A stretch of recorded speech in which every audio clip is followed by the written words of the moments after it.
Hello students, you are welcome in our online lecture. Today we are going to see the part 3 of Voyaging Towards Excellence.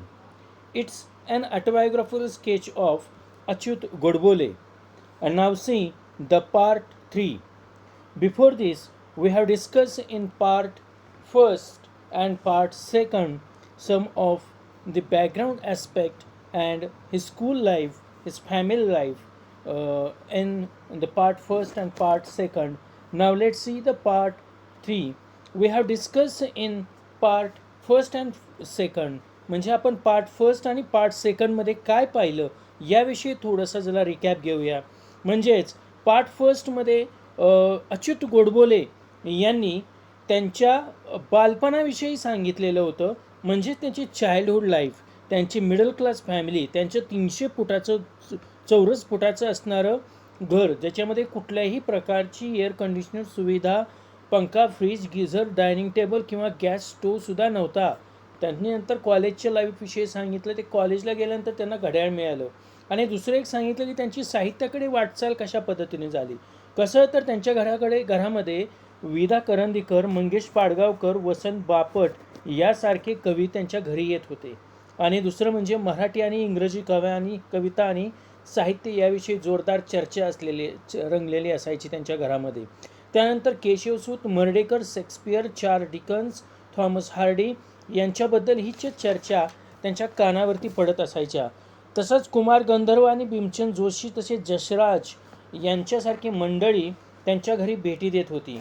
त्याचा परिणाम असा झाला की त्यांना संगीताची आवड निर्माण झाली. पण फक्त संगीत आणि साहित्य, चित्रकला आणि शिल्पकला हे चर्चेचे विषय त्यांचे असायचे. आणि त्यातून त्यांना व्हॅन गॉज, मॅसघॉट आणि माईक एंजेलो यांच्याबद्दल ही चर्चा ऐकायला भेटल्या. त्यानंतर त्यांनी असं सांगितलं की त्यांना विज्ञान आणि गणित हे सुद्धा विषय आवडत होते. कारण ज्यावेळेस त्यांनी पायथागोरसचा सिद्धांत अभ्यासला तो त्यांना खूप सुंदर वाटला. न्यूटनचा लॉ ऑफ मोशनसुद्धा खूप सुंदर वाटला. आणि 7वीत असताना ते 9वीतले भौतिकशास्त्र आणि गणित म्हणजे फिजिक्स आणि मॅथ्सचे प्रॉब्लेम सॉल्व करायला त्यांना आवडत होतं. म्हणजे समस्या निवारण वृत्ती त्यांनी जोपासली. आणि त्याचा परिणाम म्हणजे त्यांना JEEच्या IITच्या प्रवेश परीक्षेमध्ये झाला, ज्यामध्ये त्यांना प्रवेश ती परीक्षा पास झाल्यानंतर IIT मुंबई या ठिकाणी मिळाला. त्यांनी हेही सांगितलं की त्यांना गणितामध्ये 100% गुण मिळायचे. SSC बोर्डामध्ये ते महाराष्ट्रात 16वे आलेले होते. आणि त्यानंतर ते पुढं जाऊन सांगतात की ज्यावेळेस त्यांनी सोलापूर सोडला आणि मुंबईमध्ये प्रवेश घेतला, मुंबईमध्ये पाहिल्यानंतर तिथं गेल्यानंतर त्यांना इंग्रजी संभाषणाची खूप अडचण जाणवायला लागली. त्यांचे संभाषण, त्याचे उच्चार, इंग्रजीची व्होकॅब्युलरी या सगळ्या गोष्टी त्यांच्याकडे कमी होत आणि ते मांडलं नाही. त्यांनी त्याच्यावरती पूर्णपणे काम करून पूर्णपणे इंग्रजी आपलं सुधारलं. त्याच्यानंतर त्यांनी प्रेझेंटेशन्स दिली. बऱ्याच ठिकाणी त्यांनी प्रेझेंटेशन्स दिली. म्हणजे इंग्रजी येत नाही म्हणून ते मुंबई सोडून सोलापूरकडे पळून आले नाहीत. तर त्यांनी प्लॅन केला आणि प्लॅनच्या पद्धतीनं त्यांनी इंग्रजी शिकण्यासाठी त्यांना उत्कृष्टता प्राप्त करायची होती. आणि मग त्यांनी ठरवलं की उत्कृष्ट, प्रभावी आणि अख्खलित इंग्रजी आपल्याला बोलायचं आहे, यश मिळो वा न मिळो. मग त्यांनी पहिली गोष्ट ठरवली होती त्यांनी की इंग्रजी वर्तमानपत्रे वाचायची. दुसरी गोष्ट ठरवली होती की त्यांनी उत्पत्तीशास्त्र आणि उच्चारशास्त्र या गोष्टींचा अभ्यास त्यांनी केला. म्हणजे फोनेटिक्सचा अभ्यास त्यांनी केला त्याच्यातून. त्यानंतर त्यांनी स्वतः आरशासमोर उभा राहून मोठमोठ्याने इंग्रजी स्वतःशीच बोलायचे आणि दिवसेंदिवस ते संभाषण करायचे. आणि त्यानंतर त्यांचा सराव झाला आणि इंग्रजीमध्ये बोलण्याचा कॉन्फिडन्स त्यांच्यामध्ये बिल्डअप झाला. आणि त्यासाठी त्यांना 9 ते 10 महिने लागले असं त्यांनी सांगितलं आहे. त्यानंतर त्यांनी अमेरिका, ब्रिटन, ऑस्ट्रेलियामध्ये प्रेझेंटेशन्स दिली. कोट्यावधी डॉलरच्या IITमधल्या करारांवरती त्यांनी सह्या केल्या. त्यांनी जागतिक सॉफ्टवेअर कंपन्या देखील चालवल्या. आणि खरं तर IITमध्ये त्यांनी सांगितलेलं आहे की एक गोष्ट घडली की IITमध्ये असताना 3ऱ्या वर्षाला असताना त्यांना खूप अत्यंत 5 ते 20 असे हुशार विद्यार्थी, संशोधक आणि प्राध्यापक त्यांच्या संपर्कात आले. आणि जे IITमध्ये अव्वल होते ते विद्यार्थी अमेरिकन विद्यापीठातील अतिथी प्राध्यापक आणि जगातील नामांकित असे गणिततज्ज्ञ होते. आणि त्या लोकांच्या ते संपर्कात आले. त्यावेळेस त्यांना कळलं खरी बुद्धिमत्ता काय असते. आणि त्यानंतर ते स्वतःच त्यांच्या संपर्कात येणं म्हणजे स्वतःचं भाग्यवान असं ते समजतात. त्यानंतर नारायण मूर्ती यांनी इन्फोसिस सुरू करण्यासाठी पटनी कंपनी सोडल्यानंतर पटनी या कंपनीच्या सॉफ्टवेअर विभाग प्रमुख म्हणून त्यांनी काम पाहिलं होतं. म्हणजेच त्याचं मुख्यालय अमेरिकेमध्ये बोस्टनजवळ केम्ब्रिज मॅसेच्युसेट्समध्ये होतं आणि MITला लागूनच त्या ठिकाणी त्यांच्या ऑफिसची इमारत होती. म्हणजेच आणि ज्यावेळेस ते MITमध्ये जात होते त्यावेळेस नोबेल पुरस्कार विजेते असलेल्या तिथल्या जेवणाच्या टेबलावरती तिथले जेवण करत असायचे. तिथं जाऊन हे त्यांच्याबरोबर गप्पा मारत बसायचे आणि तिथल्या नोबेल पुरस्कार विजेत्यांशी ते बोलायला लागले नंतर. म्हणजेच अमेरिका, युरोप, जपान आणि ऑस्ट्रेलिया या ठिकाणी त्यांनी पुष्कळ प्रवास केला. Alfred Toffler, Peter Drucker, CK Prahalad, Tom Peters आणि व्हिन्सेंट सर्फ सारखे महान तंत्रज्ञ आणि विचारवंत या गुरूंना आणि व्यवस्थापन गुरूंना ते भेटू शकले. म्हणजेच त्यांचं असं म्हणणं आहे की विनम्रता आणि कठोर परिश्रम त्याचबरोबर उत्कृष्टतेचा ध्यास या धड्याने माझ्या आयुष्यात खूप महत्त्वाची प्रगती केली आणि खूप महत्त्वाची भूमिका बजावली असं त्यांना म्हणायचं आहे. त्यानंतर ते सांगतात की coming back to my groups in IIT, my friends were not only more intelligent than me, but they were very well read. They had interest in all the subjects like science, technology, sociology, psychology, economics, philosophy, anthropology, archaeology, political science and etc. म्हणजेच ते इथं सांगतात की when he returned to the group of his IIT, म्हणजे group of friends of his IIT, actually he just mentioned की the friends were not more intelligent than me actually, but they were very well read. ते म्हणतात की ते विद्यार्थी सगळे माझा जो ग्रुप होता मित्रांचा तो बाकीचे मित्र माझ्यापेक्षा जास्त हुशार नव्हते, पण ते बहुश्रुती होते म्हणजे वेल रीड होते. आणि म्हणजेच बहिश्रुती म्हणजे काय तर त्यांचा एखाद्या व्यक्तीचा अनेक विषयामध्ये असणारा छंद. तर त्या मित्रांचा छंद कशामध्ये होता? Science, technology, sociology, psychology, economics, philosophy, anthropology, archaeology, political science इत्यादीमध्ये. तर सायन्स म्हणजे विज्ञान, टेक्नॉलॉजी म्हणजे तंत्रज्ञान, सोशिओलॉजी म्हणजे समाजशास्त्र, सायकोलॉजी म्हणजे मानसशास्त्र, इकॉनॉमिक्स म्हणजे अर्थशास्त्र, फिलॉसॉफी म्हणजे तत्त्वज्ञान, अँथ्रोपॉलॉजी म्हणजे शास्त्र या ठिकाणी आपण पाहतोय, आर्किओलॉजी म्हणजे पुरातत्वशास्त्र आणि पॉलिटिकल सायन्स म्हणजे राज्यशास्त्र. तर ते म्हणतात पुढे our groups was interested in all of this branches apart from all the fine arts such as music, literature, painting. म्हणजेच ते सांगतात की my group was interest in all kinds of the branches apart from this arts faculty. Means art from music म्हणजे संगीत, literature म्हणजे साहित्य, painting म्हणजे चित्रकला. म्हणजे माझा ग्रुप हा इतर सगळ्या शाखांमध्ये इंटरेस्टेड होता. फक्त म्हणजे एवढंच नव्हतं की म्युझिक, साहित्य आणि संगीत, चित्रकला हे सगळ्या गोष्टी सोडल्या तर ते बाकीच्या सुद्धा गोष्टींमध्ये त्यांना आवड असायची. ते पुढे सांगतात in short our group was interested in.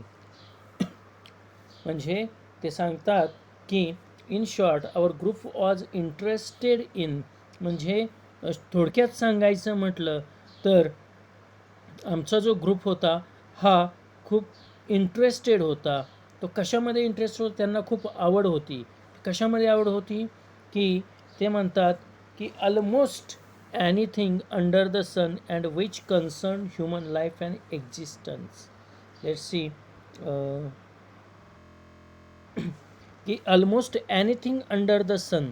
Anything under the sun म्हणजे जगात अस्तित्वात असलेले सर्व काही. म्हणजेच ते इथं म्हणतात की थोडक्यात त्यांनी एक थोडासा आढावा सांगितलेला आहे की थोडक्यात या जगात अस्तित्वात असलेल्या आणि मानवी जीवनाशी संबंधित असलेल्या जवळजवळ प्रत्येक गोष्टींची त्यांच्या ग्रुपला आवड होती. ओके, तिथं म्हटलेलं आहे एनिथिंग अंडर द सन म्हणजे या सूर्याच्या खाली जे काय पृथ्वीवरती आहे त्या सगळ्याच गोष्टीमध्ये त्याच्या ग्रुपला आवड होती. नेक्स्ट ते म्हणतात I was immediately attracted to the groups and develop immense and deep interest in all this branches of knowledge. ते पुढं सांगतात की एक्झॅक्टली मी त्यामुळे रायटर जे होते ते क्षणामध्ये लाईक इमिजिएटली म्हणजे लगेच या ग्रुपकडे आकर्षित झाले आणि त्या त्या ज्ञानाच्या सर्व शाखांबद्दल त्यांना प्रचंड आणि सखोल रुची निर्माण झालेली होती. लुक ॲट डीप इंटरेस्ट म्हणजे रुची आणि इमेन्स म्हणजे अफाट. त्यांच्या मनामध्ये अफाट आणि डीप म्हणजे पूर्ण रुची यांच्या मनामध्ये निर्माण झाली त्या नॉलेजबद्दल, त्या नॉलेज आणि त्या शाखांबद्दल. ते पुढे सांगतात, none of subjects were part of our curriculum at IIT, but again I never studied for scoring marks in any examination. ते इथं सांगतात म्हणजे अभ्यासक्रम means all this subject which is mention above all these subjects were not a part of their curriculum in IIT field, but they studied all the marks for scoring. They studied not only to score in the examinations but to gain the knowledge of those subjects. ह्या सगळ्या विषयांमध्ये त्यांना आवड निर्माण झाली आणि आवड कशामुळे निर्माण झाली तर ते कधीही त्यांनी आधी सांगितलं ते कोणताही विषय IIT-मधील त्यांच्या अभ्यासक्रमाचा भाग नव्हता, परंतु कोणत्याही परीक्षेचा अभ्यास फक्त गुण मिळवण्यासाठी करू नये तर आणि त्यांनी तो केलाही नाही असं ते म्हणतात. Here was a sea of knowledge in front of me which I thought was necessary to pass the examination of life, which was far more important than just passing IIT examination. पुढे ते सांगतात की here is म्हणजे मी फक्त परीक्षेसाठीच आणि परीक्षेत गुण मिळवण्यासाठी मी अभ्यास करतोय असं नव्हतं, तर ते सांगतात की माझ्या समोर ज्ञानाचा सागर होता असं ते म्हणतात. तो केवळ ज्ञानाचा सागर होता आणि ते म्हणतात की मी फक्त IITची परीक्षा पास उत्तीर्ण होण्यापेक्षा म्हणजे IITची परीक्षा उत्तीर्ण होण्यापेक्षा त्यांना जीवनाची परीक्षा उत्तीर्ण होण्यासाठी खूप गरजेचं होतं असं ते म्हणतात. ते इथं उल्लेख केला बघा, I thought necessary to pass the examination of life which was far more important than just passing IIT examination. IITची एक्झामिनेशन पास होण्यापेक्षा जीवनाची एक्झामिनेशन पास होणं हे त्यांच्यासाठी खूप गरजेचं होतं. नेक्स्ट ते म्हणतात, it is very difficult to become master or an expert in all these subjects, but it was very important for me to understand at least the basic principle of most of these subjects. Exactly ते म्हणतात की it's so difficult, it's so dangerous, it's so hard. What hard? That's to become a master or expert in all the subjects. Actually, at least you should know the basic principle or basic idea of each subject.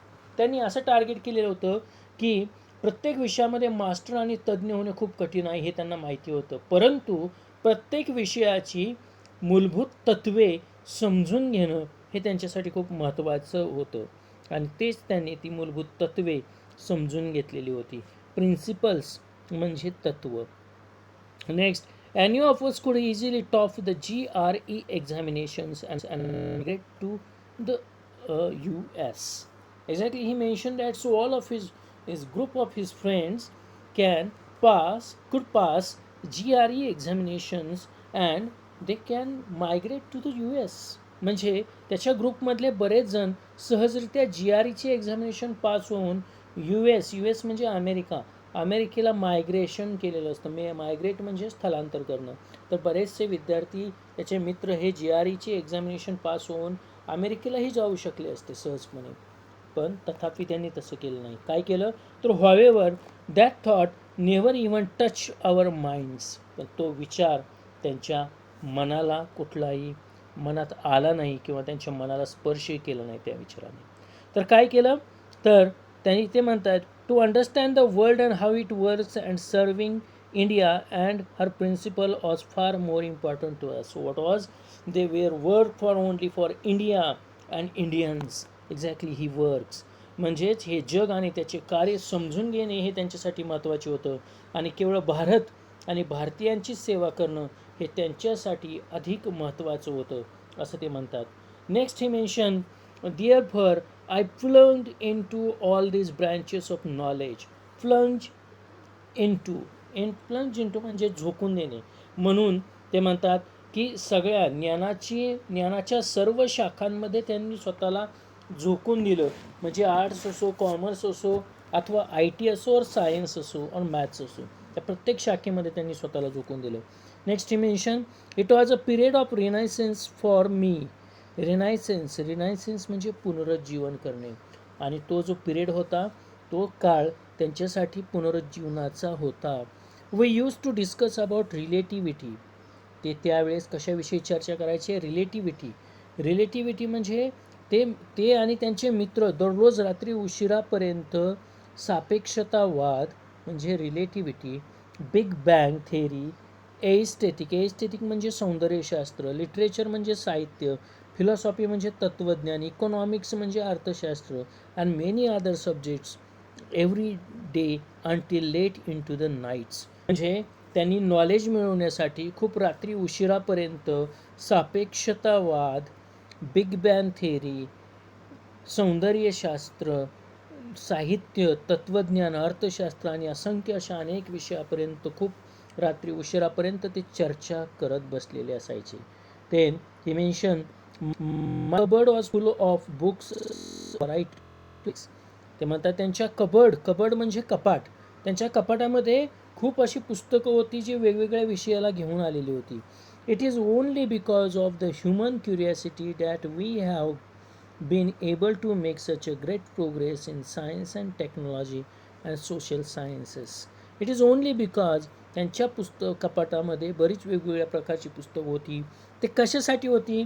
कारण मानवी कुतूहल, curiosity म्हणजे कुतूहल, की मानवी कुतूहल असं होतं की त्यांच्यामध्ये वेगवेगळ्या सायन्स असेल, तंत्रज्ञान असेल किंवा समाजशास्त्र असेल, या सगळ्यांमध्ये प्रगती करू शकलंय हे केवळ त्यांच्या असणाऱ्या त्या कुतूहलामुळे, वेगवेगळ्या विषयातील कुतूहलामुळे, असं ते इथं म्हणतात.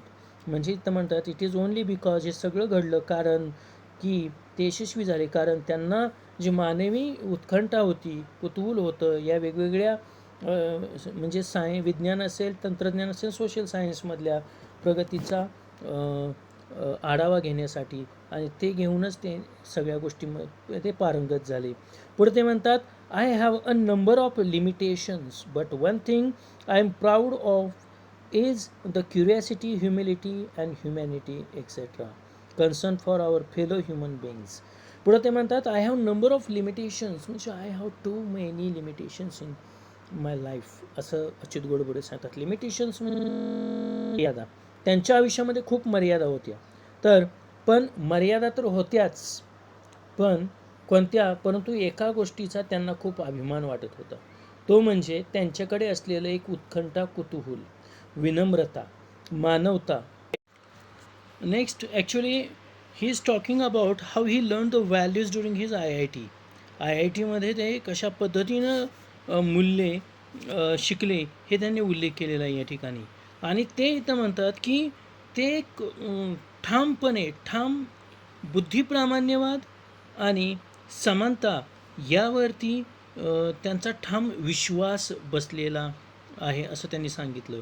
म्हणजेच ते म्हणतात की ती मूल्ये तर शिकलीच, पण त्याच्या जोडीला त्यांच्याबरोबर सर्व जाती म्हणजे कास्ट, क्रीड्स म्हणजे पंथ, रेसेस म्हणजे वंश, जेंडर्स म्हणजे लिंग, आणि रिलिजन्स म्हणजे धर्म यांच्यातील रॅशनलिझम आणि इक्वॅलिटी म्हणजे बुद्धिप्रामाण्यवाद आणि समानता यावर त्यांचा ठाम विश्वास बसला.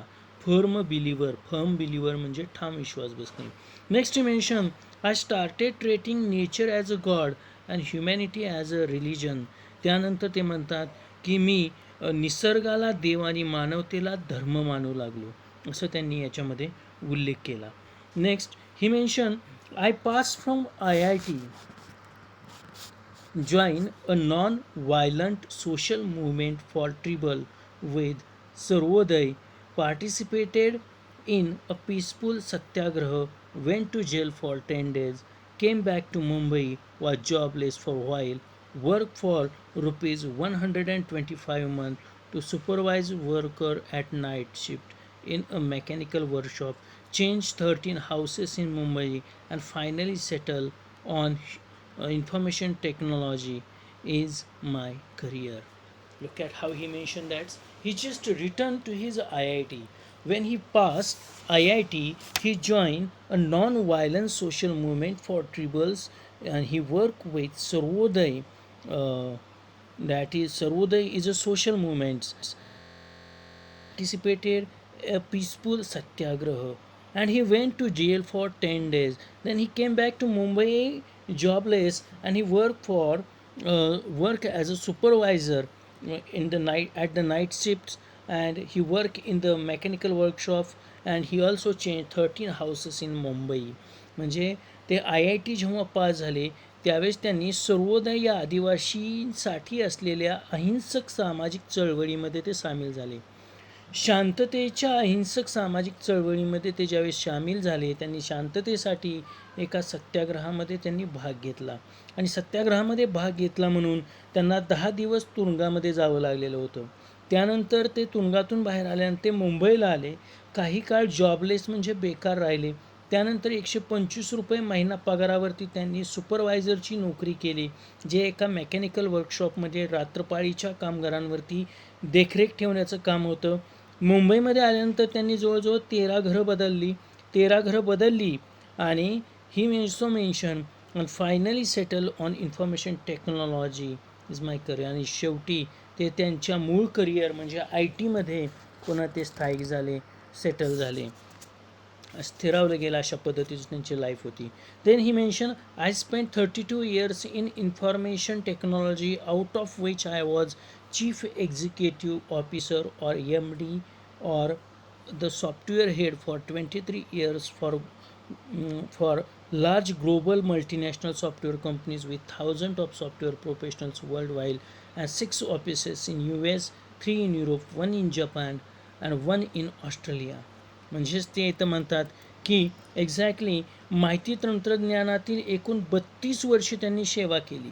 32 पैकी 23 वर्षे ते जगभरात हजारो सॉफ्टवेअर प्रोफेशनल असलेल्या आणि अमेरिकेमध्ये जवळजवळ 6 कार्यालये, तर युरोपमध्ये 3, जपानमध्ये 1 आणि ऑस्ट्रेलियामध्ये 1 कार्यालय असलेल्या अशा क्षेत्रामध्ये त्यांनी काम केलं.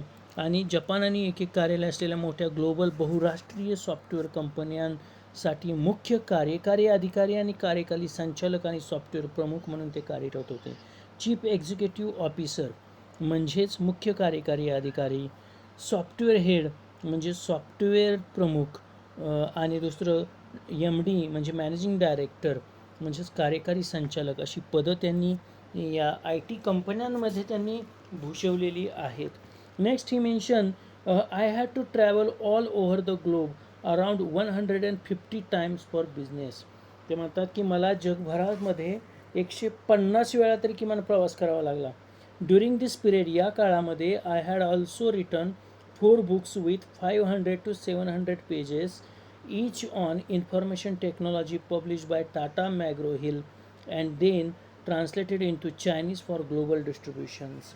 एक्झॅक्टली या काळामध्ये म्हणजे त्यांनी प्रवास तर केला, 150 वेळा त्यांनी जगभर प्रवास केला, परंतु या काळात त्यांनी माहिती तंत्रज्ञान या विषयावर जवळजवळ 500 ते 700 पानाची 4 पुस्तके लिहिली, आणि जी टाटा मॅग्रॉ हिलने प्रकाशित केली, आणि नंतर त्यांनी ती ग्लोबल वितरणासाठी, डिस्ट्रीब्युशन म्हणजे वितरण करणे, त्यांनी त्याचं चायनीज भाषेमध्ये ट्रान्सलेशन म्हणजे अनुवादन केलं. अशा पद्धतीचं त्यांची लाईफ होती. Then he just mentioned, I learned a lot of things when I was returning these large companies. Look at, he just mentioned की ते इथं म्हणतात की या मोठ्या कंपन्या चालवत असताना मला बऱ्याच गोष्टी शिकायला भेटल्या. a lot of things. The first one was the importance of teamwork. पहिली गोष्ट त्यांना शिकायला भेटली ती म्हणजे की सांघिक कामाचं, टीमवर्कचं महत्त्व त्यांना पटलं. ते म्हणतात की exactly in today's world nothing is possible without teamwork, की सांघिक कामाशिवाय, टीमवर्कशिवाय काहीही या जगामध्ये शक्य नाही आहे असं त्यांनी म्हणतात. You cannot be successful if you are a loner and an egoistic person. ते पुढे म्हणतात की यू कॅनॉट बी पर्सन, की तुम्ही जर एखादी एकटी आणि अहंकारी व्यक्ती असाल तर तुम्ही आयुष्यामध्ये कधीच यशस्वी होऊ शकत नाही असं ते म्हणतात. Secondly, you need to lead from the front by setting a good examples in front of your staff. पुढं ते म्हणतात की दुसरं म्हणजे की त्यांना अजून सांगायचं आहे की आपल्या कृतीतून कर्मचाऱ्यांपुढे चांगले उदाहरण ठेवून तुम्हाला सर्वांना पुढे घेऊन जाणं आवश्यक असतं. If you are leader you should go with all your colleagues and staff. सगळ्या स्टाफला घेऊन तुम्ही पुढे गेलं पाहिजे. थर्ड वॉज, पुढं तिसरं उदाहरण ते सांगतात. तिसरं म्हणजे third was that you need to treat your subordinate and your colleagues as a friend. म्हणजे तिसरी गोष्ट म्हणजे महत्त्वाची गोष्ट की काम करत असताना तुम्ही सहकाऱ्यांशी मित्रत्वाने वागणे खूप महत्त्वाचे असते. सहकारी असतील किंवा कर्मचारी असतील. Next mention in my career. ते म्हणतात की त्यांच्या पूर्ण कारकिर्दीमध्ये, करिअर म्हणजे कारकीर्द, तर आय मेड फ्यू मिस्टेक्स. ते म्हणतात की मी काही चुका केल्या होत्या. But learned a lot about motivation, being a good listener, target setting, and the art of delegation, which forms such an important part of today's management.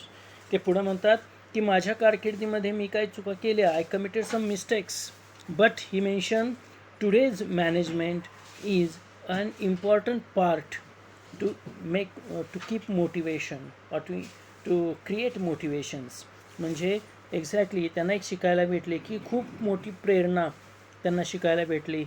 प्रेरणा निर्माण कशी करायची हे शिकायला भेटलं. चांगला श्रोता पण कसं बनायचं हे त्यांना शिकायला भेटलं. त्यानंतर टार्गेट सेटिंग म्हणजे लक्ष कसं ठरवायचं हे त्यांना शिकायला भेटलं. त्यानंतर कामं इतरांना सोपवण्याची कला हे त्यांना शिकायला भेटली. डेलिगेशन्स म्हणजे जबाबदारी पार पाडण्यासाठी अधिकार देणं. तर इतरांकडून कामं कशी करून घ्यायची हे ही कला त्यांना अवगत झाली. असे अनेक गोष्टींविषयी त्यांना बरंच काही शिकायला भेटलं. ते पुढे म्हणतात, after working for all these software companies for so many years I wanted to return to my first love to read and write on various subject concerning human life and existence.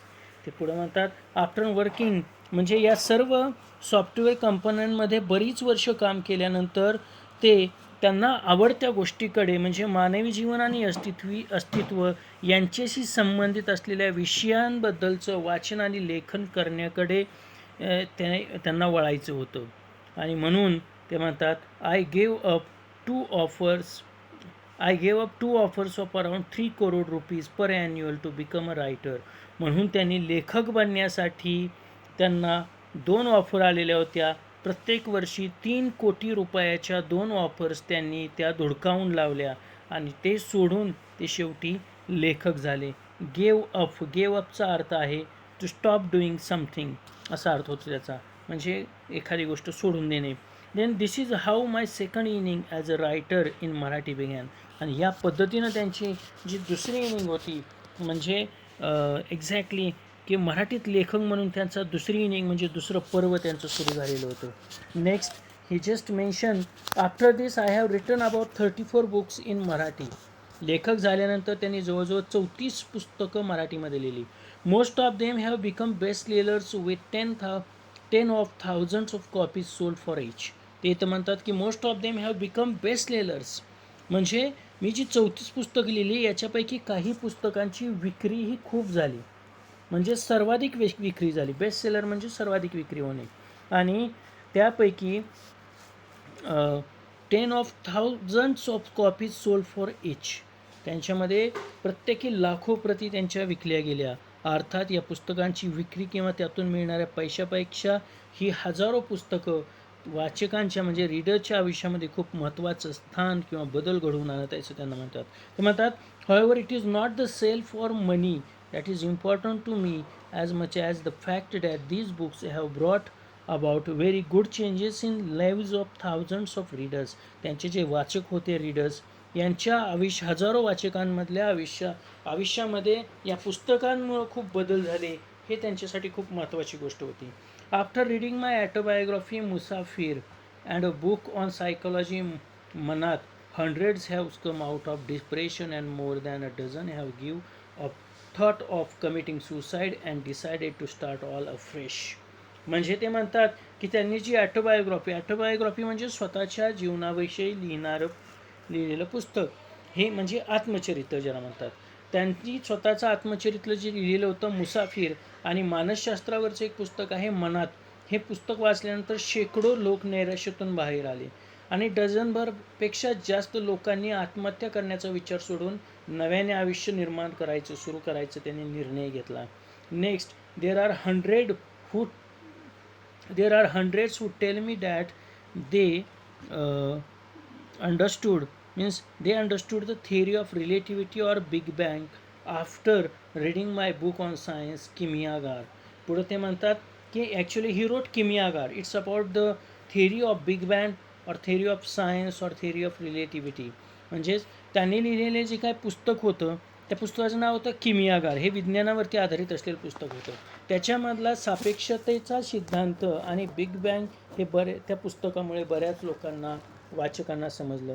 ते पुढे म्हणतात की my book board room on management has created at least 20 successful entrepreneurs. त्यांनी एक पुस्तक लिहिलेलं होतं व्यवस्थापनावरचं, त्याचं नाव होतं बोर्ड रूम. या पुस्तकाने त्यांनी 20 उद्योजक घडवले. एंटरप्रेनर म्हणजे उद्योजक. Then he mention there are hundreds who tell me that they now can understand Economics Times और NDTV Profit after reading my books on economics. अर्थात त्यांनी जे अर्थशास्त्रावरची पुस्तक लिहिलं होतं अर्थात नावाचं, त्या पुस्तकामुळे त्यांना काय घडलं तर त्यांनी जे लिहिलं तर अर्थात हे अर्थशास्त्रावर पुस्तक वाचल्यानंतर इकॉनॉमिक्स टाइम्स आणि NDTV प्रॉफिट असं लोकांना त्यांच्या वाचकांना समजू लागलं आहे, असे कित्येक लोक त्यांना सांगत होते. त्यानंतर त्यांनी जे पुस्तक लिहिलं होतं many have turn to mathematics after reading my books on mathematics, गणिती.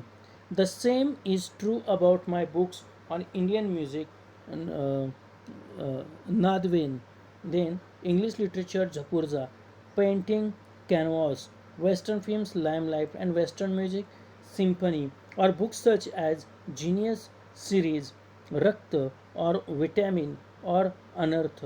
एक्झॅक्टली हे जी काय पुस्तकं होती म्हणजे ते इथं सांगतात की त्यांची कित्येक लोक त्यांना सांगतात की गणित या गणितावरील त्यांच्या पुस्तकामुळे बरेच जण गणिताकडे वळलेले होते. इथं उल्लेख केलेला आहे बघा, many have turn to mathematics after reading my books on mathematics. गणिती हे पुस्तक संख्यांना गणितामध्ये इंटरेस्ट वाढला. त्यानंतर ते म्हणतात the same is true about my books on Indian music, Nadvedh. ते इथं पुढं सांगतात की त्यांनी जे नादवेद नावाचं भारतीय संगीतावरची पुस्तक लिहिलेलं होतं, इंग्रजी साहित्यावरचं झपूर्झा जे पुस्तक लिहिलेलं होतं, चित्रकलेविषयीचं जे कॅनव्हास पुस्तक लिहिलेलं होतं, किंवा पाश्चात्य चित्रपटाविषयी त्यांनी लिहिलेलं लाइट पुस्तक जे होतं, किंवा पाश्चात्य संगीतावरचं जे पुस्तक होतं सिम्फनी, किंवा जे बुक्स जीनियस सिरीज म्हणजे जीनियस ही मालिका त्यांनी लिहिलेली होती, आणि रक्त, विटॅमिन किंवा अनर्थ सारख्या पुस्तकांबाबतही तसंच घडलं की असंख्य लोकांना त्याच्यामध्ये इंटरेस्ट वाटायला लागलेला होता. It is these reactions of thousands of readers and the feeling that I am touching the hearts of thousands, if not lakhs, of my readers that keeps me going. Means exactly ते म्हणतात हजारो वाचकांच्या चांगल्या प्रतिक्रियांमुळे लाखो नव्हे तर किमान हजारो लोकांच्या मनाला त्यांनी स्पर्श केला. Actually he touched the lot of people after writing these books, and most of the people read all these books and they really impress to Achyut Godbole's writing.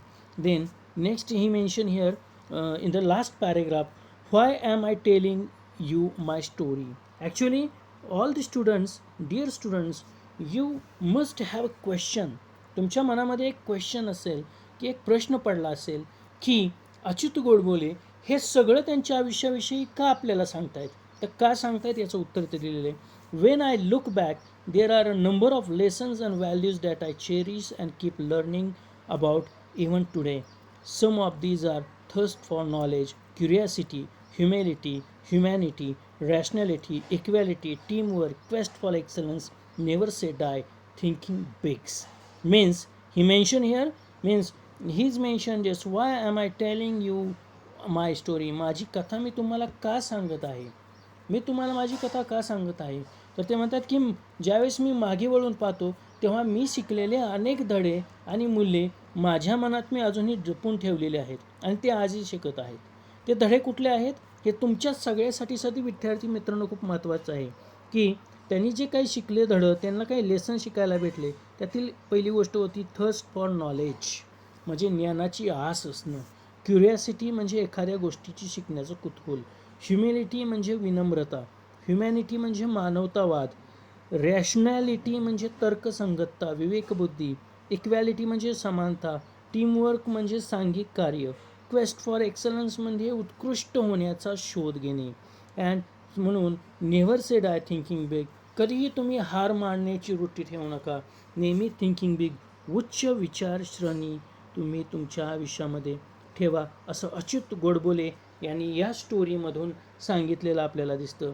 म्हणजेच this is the success story of Achyut Godbole, from a school boy to a IT and a writer of English and Marathi and many of the languages, and he wrote many of the books which made him as a writer. So thank you very much. Thank you. If you have any query and if you have any doubt about this autobiography of Achyut Godbole, please reply in the comment box or tell me your questions and the queries. I will reply you soon. So thank you very much. Bye.